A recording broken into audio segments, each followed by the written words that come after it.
Hallelujah. परमेश्वर की तारीफ करो सब जन। अपने पड़ोसी से पूछो क्या तुम अकेले हो? कहो मत डर, यूसुफ भी अकेला था लेकिन परमेश्वर ने उसे छुड़ाया। अपने पड़ोसी से पूछो क्या तुम गरीब हो? कहो मत डर, याकूब भी गरीब था लेकिन परमेश्वर ने उसे अमीर किया। आमीन। परमेश्वर की तारीफ करो सब जन। अगर आपकी परिस्थिति आपको धोखा ना दे, आप वो बनेंगे जो परमेश्वर आपको बनाना चाहते हैं। आमीन। अगर आपकी परिस्थिति को आप आत्मिक आंखों से देख जाएं और समझ जाएं, आप समझ जाएंगे परमेश्वर आपको क्या देना चाहते हैं और शैतान आपको क्या देना चाहते हैं। जब यूसुफ समझ गया कि परमेश्वर मुझे आशीषित करना चाहते हैं और ये अकेलापन मुझे डराना चाहते हैं, लेकिन बाइबल में लिखा है इस समझ के कारण वो पाप में नहीं गिरा और परमेश्वर ने उसे वो बनाया जो परमेश्वर उसे बनाना चाहते थे। आमीन।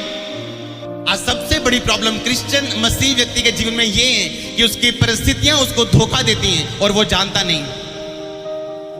उसकी अपनी परिस्थितियां उसको धोखा दे रही हैं और वो जानता नहीं।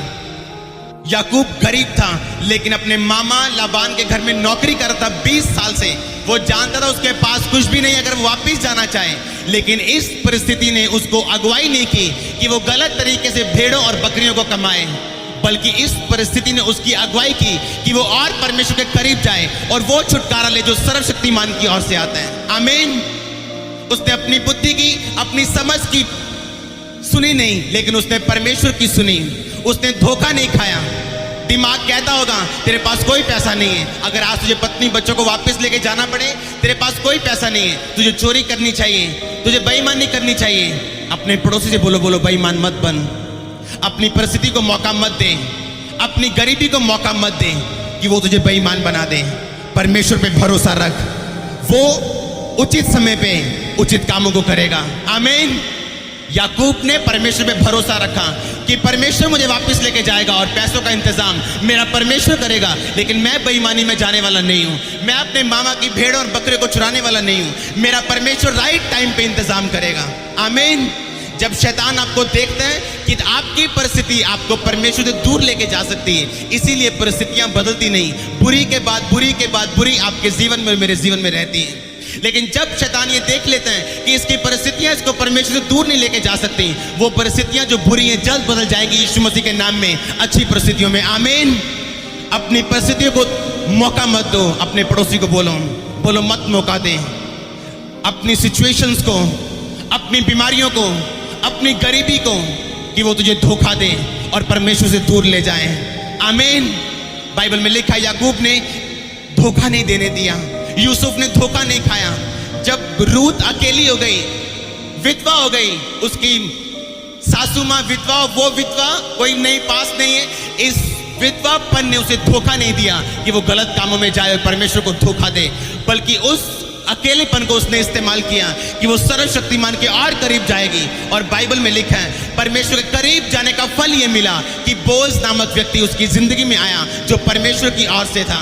आमीन। जब उसने अपनी परिस्थिति को मौका नहीं दिया कि वो अकेलापन उसे पाप की ओर ले जाए, मिस्र की ओर, पुराने जीवन की ओर ले जाए, उसने अपने उस परिस्थिति को ये मौका दिया और उसने अपनी परिस्थिति को इस्तेमाल किया कि ये परिस्थिति मुझे परमेश्वर के और करीब ले जाए। अगर आपकी परिस्थितियां आपको धोखा ना दें तो आप वो बनेंगे जो परमेश्वर आपको बनाना चाहते हैं। आमीन। बाइबल में लिखा है एक क्रिश्चियन व्यक्ति, एक मसीह व्यक्ति की आंखें जो स्पिरिचुअल है, आत्मिक मस्त है, जरूरी है, वो खुली होनी चाहिए। बाइबल में लिखा है कि कितने जन थे जो यीशु मसीह के आसपास क्रूस पे चढ़ाए गए थे? कितने? बाइबल खोलो अपनी नया नियम, लूका की पुस्तक, उसकी 23 बाब, उसका 39 आयत को पढ़ेंगे, 39 आयत को पढ़ेंगे।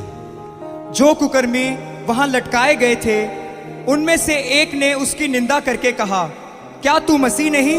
तो फिर अपने आप को और हमें बचा।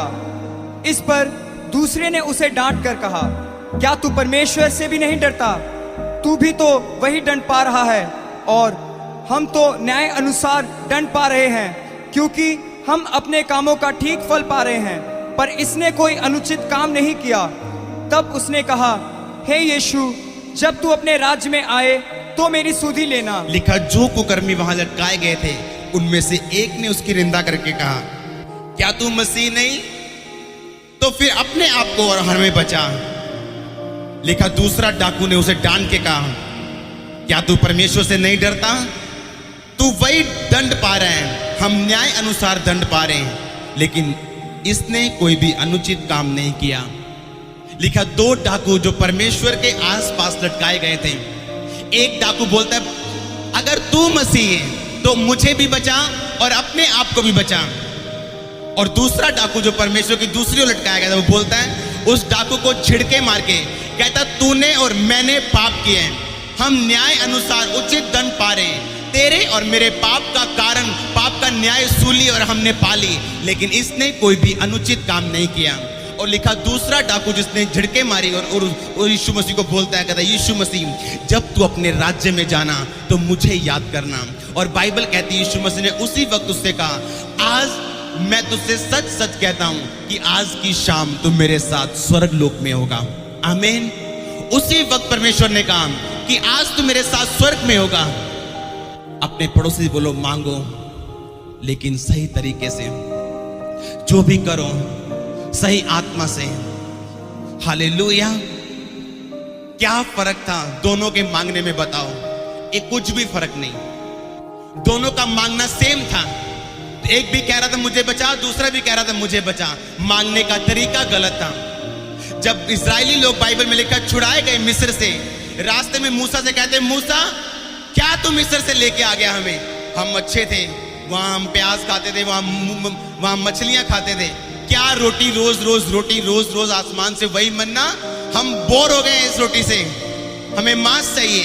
परमेश्वर ने कहा, मैं तुम्हें मांस तो दूंगा, लेकिन भजन संहिता कहती परमेश्वर ने मांस तो दिया पर उनके प्राणों को सुखा दिया। अगर वो मांस मांगते परमेश्वर देता, लेकिन उचित रीति से मांगते। दूसरा डाकू अगर मांगता सही रीति के साथ कि परमेश्वर मुझे बचा, कहता परमेश्वर जे तू परमेश्वर ते अपने आप बचाते, मैनू भी बचा, जे तू परमेश्वर पहला मेरे जीवन से साबित कर। परमेश्वर ऐसा कुछ भी साबित नहीं करेंगे आपके जीवन में, ऐसा कुछ भी वो साबित नहीं करेंगे। वो साबित कर चुके हैं क्रूस पे जान को देके। अब लिखा विश्वास कर तो तेरा उद्धार होगा। आमीन। अब लिखा सिर्फ विश्वास कर। परमेश्वर को ये मत बोल कि जे तू परमेश्वर पहला मैनू आजाद कर, पहला मैनू चंगा कर और मैं समझ जाऊंगा तू परमेश्वर है। परमेश्वर का कोई सिंहासन नहीं हिलता अगर आप यीशु मसीह को मानना छोड़ दें। उसको मानना हमारा फायदा है और ना मानना हमारा नुकसान। लिखा जो उसको मानेगा और बपतिस्मा लेगा उसका उद्धार होगा, जो नहीं मानेगा वो एक दिन दोषी ठहराया जाएगा।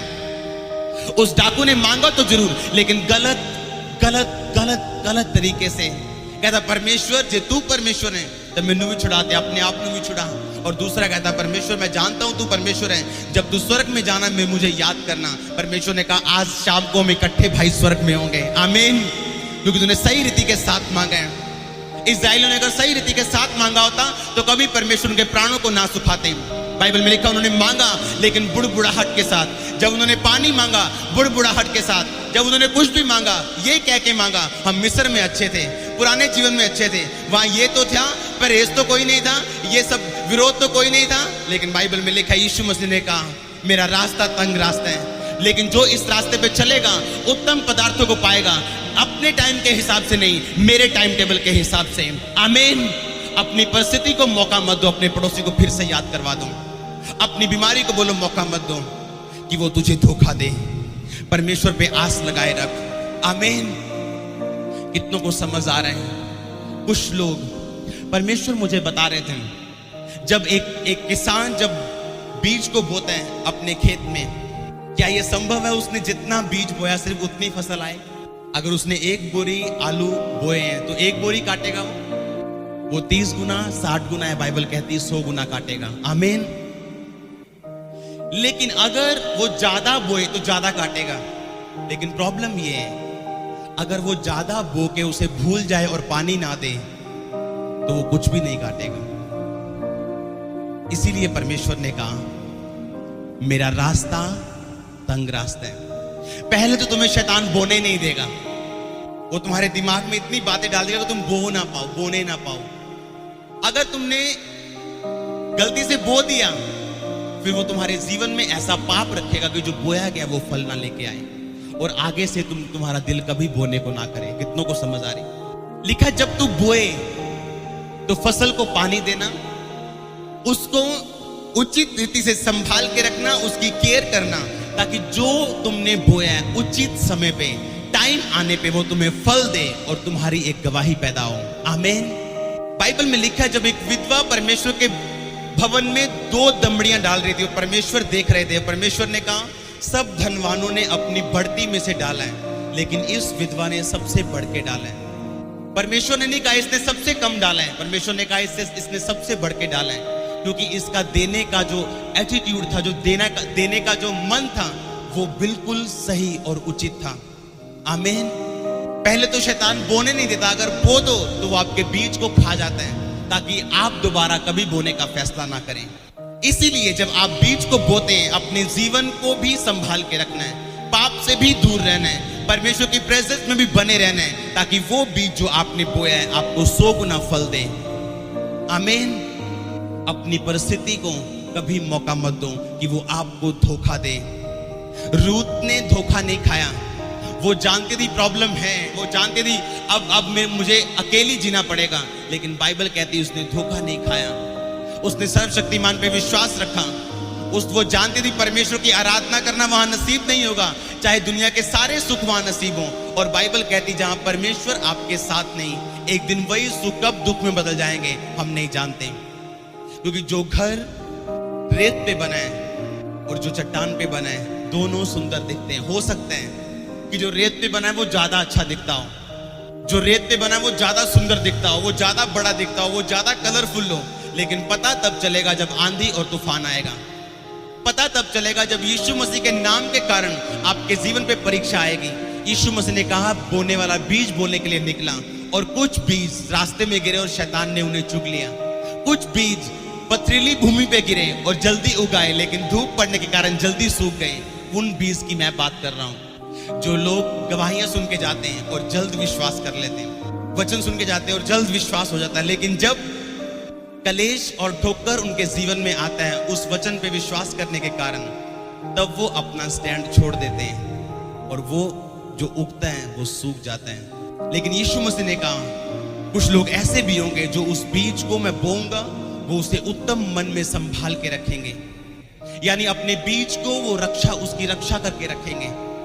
उत्तम मन से संभालने का कारण कि चाहे वचन को मानने के कारण उनके जीवन में कलेश आए या ठोकर आए या कोई भी कुछ भी कहे, वो अपने उस बीज को संभाल के रखेंगे। उस वचन को जो उन्होंने सुना वो उसी पे मनन करते रहेंगे, बाहरी वातावरण कैसा भी हो, लेकिन वो उस वचन को छोड़ेंगे नहीं, और धीरे धीरे वो फल लेके आएंगे। कोई 30 गुना, कोई 60 गुना, कोई 100 गुना। आमीन। आपका फल 100 गुना हो। आमीन। लेकिन यीशु मसीह चाहते हैं आप 100 गुना फल लेके आए, लेकिन अपनी परिस्थिति को मौका मत दो कि वो आपको धोखा दे। अपनी गरीबी को मौका मत दो कि वो आपको धोखा दे। अपनी बीमारी को मौका मत दो कि वो आपको धोखा दे। अगर परमेश्वर के सामने जाओ तो सही आत्मा से जाओ। ऐसा ना हो जो आपने बोया वो व्यर्थ चला जाए, जो बीज आपने बोया वो फल ना लेके आए और आप फिर दोष परमेश्वर को दें जबकि दोष आपका हो। हालेलुया।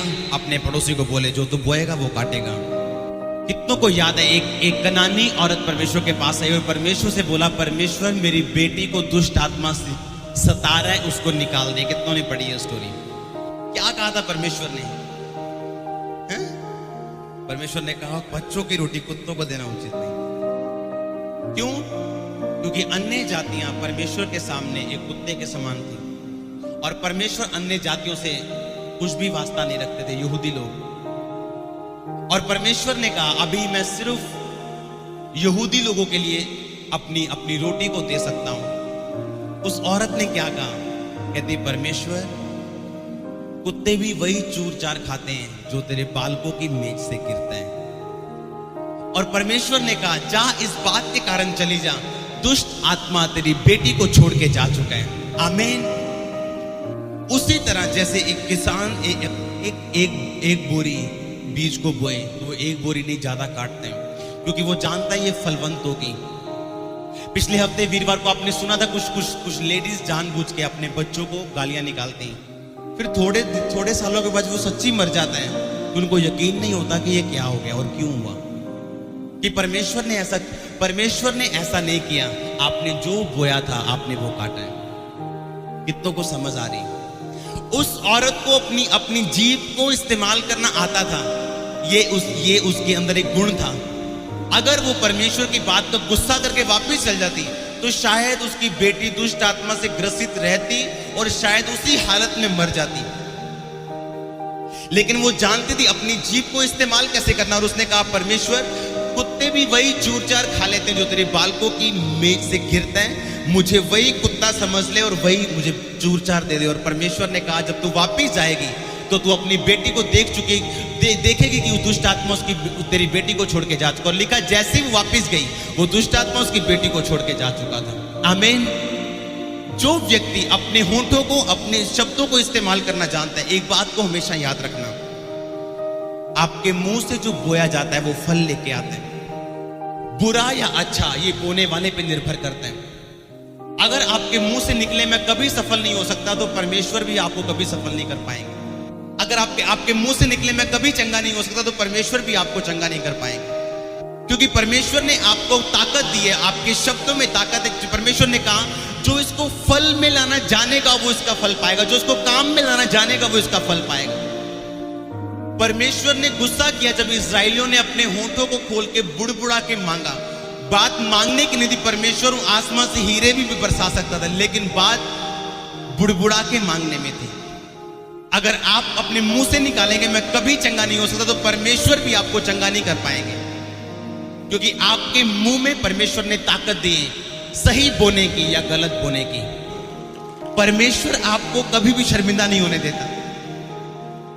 जब ये खामरा में कलीसिया स्टार्ट हुई थी, मैंने लोगों को बोला था कि यहाँ पे सिर्फ 30 लोग हैं, लेकिन आप देखेंगे कुछ ही सालों में यहाँ हजारों लोग होंगे। उनको यकीन नहीं होता था कभी भी। पिछले 51 हफ्तों में 8700 के करीब लोग चर्च में आए हैं, नए लोग। अगर आपके मुंह में ताकत अगर आप समझ जाएं तो आप कभी भी इसे गलत रीति से, एक पास्टर को मैं जानता हूं, आप इस बात का यकीन नहीं करेंगे, वो जीवित है इस धरती पे या अभी भी। उसके मुंह की ये वर्डिंग है कि मुझे कभी जुकाम भी नहीं होगा, और मैंने उसे आज तक ऐसे करते नहीं देखा, ऐसे करते नहीं देखा आज तक। और कुछ लोग बोलते नहीं ये घमंड है, ये है। बात ये है कि आप परमेश्वर को कितनी अच्छी तरह से समझते हैं। उसके मुंह से ये बात निकलती, मुझे कभी कैंसर नहीं होगा, मुझ में यीशु मसीह का जीवन है, मुझे कभी ये नहीं होगा, मुझे कभी स्टोन नहीं होगा, मुझे कभी ब्रेन हेमरेज नहीं होगा, मुझे कभी भी मेरी किडनीज काम करेंगी, मेरा दिल काम करेगा। क्योंकि जब परमेश्वर ने दिल को बनाया था तो उसे लगातार काम करने के लिए बनाया था, किडनीज को लगातार काम करने के लिए बनाया था। बात ये आप कितना परमेश्वर को समझते हैं और आप बोलते क्या हैं। अगर आपने कांटे बोए हैं तो आप कांटे ही काटेंगे। अगर आपने नेगेटिव बोया है तो नेगेटिव आपने काटना है। उस औरत के बारे में सोचो जिसका एक ही बेटा था और परमेश्वर के भविष्यवक्ता ने बोला था कि अगले साल मैं आऊंगा तुझे बेटा होगा। लिखा उस औरत के बेटा हुआ बूढ़ापे में, और एक दिन वो बेटा मर गया। और अपने बेटे को कमरे में बंद करके वो परमेश्वर के दास के पास दौड़ती जाती पहाड़ पे, और परमेश्वर का दास दूर से देखता है कि ये दौड़ती हुई आ रही है। अपने सेवक को भेजा, कहता है भाग के जाओ, उससे पूछ क्या तेरा पति कुशल से है, तेरा बच्चा कुशल से, सब कुछ कुशल से? कहती it is well, it is well, it is well, it is well, सब कुशल से, सब कुशल से। जब तक वो परमेश्वर के दास के पास नहीं गई, उसके पांव पे गिर के बोलती, क्या मैंने तुझसे बेटा मांगा था? लेकिन अपने पति को भी उसने बताया नहीं कि बच्चा मर गया। उसने मुंह से एक भी बार नहीं बोला बच्चा मर गया। और परमेश्वर, बाइबल बताती, परमेश्वर ने उस बच्चे को दोबारा जीवन दिया। आपके मुंह में ताकत अपने पड़ोसी से बोलो, अगर तू इसको काम में लाना जान जाएगा इसका फल पाएगा। आमीन। अगर आप नेगेटिव अपने लिए बोलेंगे और दूसरों के लिए, परमेश्वर भी आपको फलवंत नहीं करेंगे। जब परमेश्वर ने इस दुनिया को बनाया तो अपने शब्दों के द्वारा बनाया, और इसीलिए आपको अपने स्वरूप में बनाया, क्योंकि आपके शब्दों में ताकत। क्या था जब ये कलीसिया शुरू हुई थी? एक भी मरला जमीन नहीं थी इस कलीसिया के पास। और आप देखेंगे एक साल के अंदर अंदर हम कितने खेतों में जाएंगे, अभी नए खेतों। आमीन। आपके मुंह में ताकत है, कई बार लोग पूछते हैं ये क्या होगा, ऐसा कैसे होगा। कई बार परमेश्वर का आत्मा कुछ नहीं कहता, लेकिन अपने शब्दों को हम इस्तेमाल करते हैं कि इट इज वेल, तेरे साथ अच्छा होगा यीशु मसीह के नाम में। और जैसा आप बोलेंगे वैसा होगा, और आपके साथ अच्छा होगा यीशु मसीह के नाम में। आमीन। आप विश्वास करते हैं कि आपके शब्दों में ताकत है? अगर आप गालियां निकालेंगे तो परमेश्वर भी आपको ब्लेस नहीं करने पाएंगे, वो कर नहीं पाएंगे आपको चाहते हुए भी, क्योंकि जो कुछ आपके मुंह से निकलेगा वो फल लेके आएगा। आपके शब्दों में ताकत है, क्योंकि जो आप बोएंगे आपको काटने को मिलेगा। उस औरत ने सही बोया और कहा कि परमेश्वर मुझे कुत्ता समझ ले और मुझे रोटी चूर छार दे दे, लेकिन मैं लेके जाऊंगी, लिए बिना मैं नहीं जाऊंगी वापस। इजराइलियों ने वही मुंह को इस्तेमाल किया और कुड़कुड़ाए। परमेश्वर बोला, परमेश्वर जो तू हम मिस्र में अच्छे थे, पहले अच्छे थे, वहां अच्छे थे। और परमेश्वर ने कहा, और परमेश्वर ने गुस्सा किया इस बात का। हालेलुया। अपने शब्दों को, जब बाइबल में लिखा मूसा की अपनी बहन और अपना भाई बोलते हैं कि मूसा से ज्यादा प्रभु बात करता है, हमसे नहीं करता, लेकिन परमेश्वर ने इस बात का गुस्सा किया और मरियम को कोड़ हुआ। जो अपने शब्दों को और पहला जोड़ा याद करो, जब परमेश्वर आए, लिखा ठंडे समय में कहा आदम आदम, आदम छुपा हुआ है और परमेश्वर से बोलता है, परमेश्वर, कहता मैं नंगा था, मैं छुप गया। परमेश्वर ने कहा, किसने बताया तू नंगा? क्या तूने वो फल खाया है जो तूने खाने के लिए तुझे मना किया था? कहता ना ना ना, मैंने नहीं खाया। इस औरत ने तू बनाया ना जिन्नू, इन्हें मैंने खुआ दिया। कहता जिस औरत को तूने बनाया ना, इसने मुझे खिलाया। वो अपने मुंह के कारण वो फंसा और परमेश्वर ने दोनों को श्रापित। उसने नहीं कहा परमेश्वर आई एम सॉरी, माफ कर दो, गलती हो गई। एक भी बार उसने नहीं कहा। कहता परमेश्वर पे इल्जाम लगा रहा। कहता परमेश्वर जिसको तूने बनाया ना, उसने मुझे भरमा दिया। और परमेश्वर ने कहा आदम तू श्रापित है, औरत तू श्रापित है, शैतान तू भी श्रापित। ये जबान आपको आशीषित या आपको श्रापित कर सकती है। जब इसहाक ने अपने बेटे को याकूब को आशीष दे दी, आशीष एसाव की थी, ले याकूब गया और एसाव जब आता कहता अब मुझे तो आशीष दे। कहता अब मेरे मुंह से आशीष निकल चुकी है और जो निकल चुकी वो उसको लगी रहेगी। कितनों को समझ आ रही है जुबान की ताकत? कहता रो रो के मांगता है, कहता मुझे कुछ तो आशीष दे। क्या तेरे पास एक भी आशीर्वाद नहीं है? कहता जो मेरे मुंह से निकल चुका है याकूब के लिए, वो उसको लगा रहेगा। जो मेरे मुंह से आशीष निकल गई वो उसे लगी रहेगी। उसका निवास उपजाऊ भूमि पर रहेगा। जो मैंने बोल दिया वो होगा उसके जीवन में, क्योंकि मैंने उसको आशीष दी है, मेरे मुंह से निकल चुका है और वो आशीष उसको लगी रहेगी। आमीन। जो व्यक्ति अपने मुंह को सही रीति से काम में लाना जानते हैं, जो सही बोना जानते, वो सही काटना भी जान जाएंगे। कई बार परमेश्वर का आत्मा जब कुछ भी गाइड नहीं करता, आपको बोलना पड़ता है विश्वास के शब्दों को। और जैसा आप बोलते हैं, परमेश्वर का आत्मा अगर आपके अंदर है तो वो चीजें सच में पैदा हो जाएंगी जो आपके मुंह से निकलेंगी।